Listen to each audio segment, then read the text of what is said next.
জাপানের আগাম সাধারণ নির্বাচনে জয় পেয়েছে বর্তমান প্রধানমন্ত্রী সানায়ে তাকাইসির দল লিবারেল ডেমোক্রেটিক পার্টি। পার্লামেন্টের নিম্নকক্ষে 465 আসনের মধ্যে 316টিতে জয় পেয়ে সংখ্যাগরিষ্ঠতা নিশ্চিত করেছে এই দল।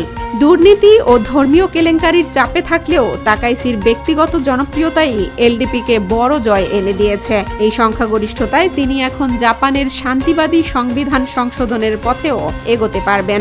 জয়ের পর তাকাইসি দায়িত্বশীল আর্থিক নীতি ও বিনিয়োগ অব্যাহত রাখার অঙ্গীকার করেছেন। এই জয় জাপানের অভ্যন্তরীণ রাজনীতির পাশাপাশি আঞ্চলিক ভূরাজনীতিতেও বড় প্রভাব ফেলবে বলে মনে করছেন বিশ্লেষকরা। ইরানে শান্তিতে নোবেলজয়ী মানবাধিকার কর্মী নার্গিস মোহাম্মদীকে 6 বছরের সাজা দিয়েছে দেশটির একটি আদালত। অপরাধ সংগঠনের উদ্দেশ্যে জড়ো হওয়া ও যোগসাজশের অভিযোগে এ সাজা দেয়া হয়েছে। এছাড়া অপপ্রচারের অভিযোগে তাকে আরও 1.5 বছরের কারাদণ্ড সহ 2 বছরের জন্য দেশ ত্যাগে নিষেধাজ্ঞা আরোপ করা হয়েছে। তবে ইরানের আইন অনুযায়ী সব সাজা একসঙ্গে কার্যকর হওয়ায় তাকে মোট 6 বছর সাজা ভোগ করতে হবে। ইরানে মৃত্যুদণ্ড ও নারীদের বাধ্যতামূলক পোশাক নীতির বিরুদ্ধে অবস্থান নেয় গত 25 বছর ধরে তাকে বারবার গ্রেফতার ও কারাদণ্ডের মুখে পড়তে হয়েছে। 2023 সালে নার্গিসকে শান্তিতে নোবেল পুরস্কারে ভূষিত করা হয়।